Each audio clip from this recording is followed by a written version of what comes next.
Okay, so I've used a program called Screen Capture to demonstrate my mock-up with balsamic mock-ups.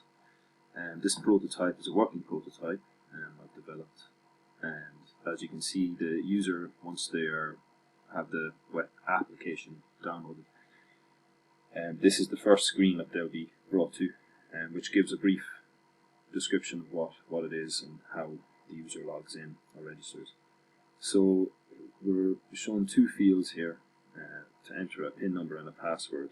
Now we'll take for granted the user isn't registered, so if we carry on and go to our register button here at the bottom, it brings us to a couple of fields where we have to enter in our details: surname, forename, address, and a PayPal ID, which we must have to continue according to the brief. So we'll take for granted we've entered these fields. If we click the register button, the screen gives you a user PIN, which would be automatically generated for every user that logs in or registers for the first time. So this would have to be taken note of. Obviously the user using an iPad could copy this by keeping their mouse or their finger held over the button and copying it to go back to the login page, or they could just store it in a safe place.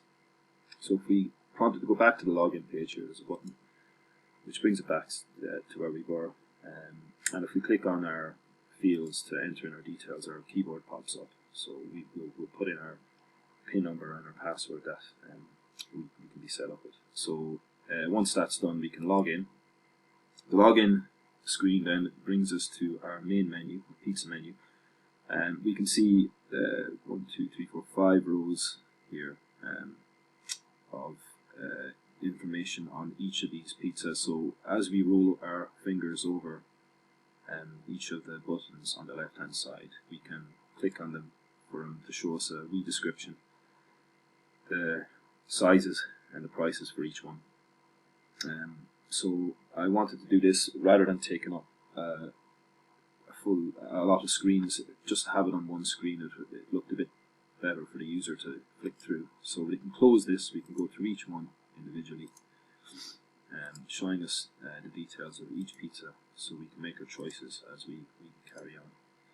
So once we're happy with and we've made our decision, we can use this selector, and incremented selector, to select the amount of pizzas we would like. So this user, for example, wanted 4 margaritas, so he clicked the up button 4 times, or if he wanted to spread it out, you could choose other options.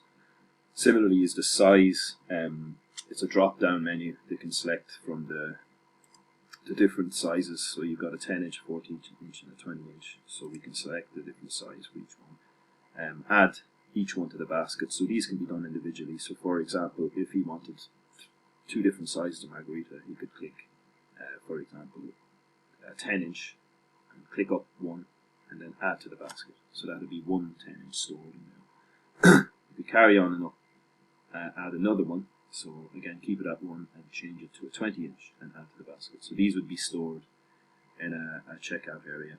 So once the user is happy with these 4 selections, they can go to the checkout. Obviously there's a home button here they can go back to as well, if they're not satisfied or if they want to change anything. So the checkout button will bring us to a screen showing us what we have selected to order, the total cost, including the delivery price, and then to confirm the order. Then if we're happy with that, we can confirm. If not, we can go back. So if we go back, it'll bring us back to the page. But let's say we were happy with it, we click the confirm button, and then you're prompted with the estimated delivery time of 35 minutes. And that's that. Then the user can log out. It gives them one option to log out, and again they can reuse the app again by sending in more options. So that's pretty much the demonstration of the user's task of the working prototype. I will attach a document of this so that you can have a look at how it works.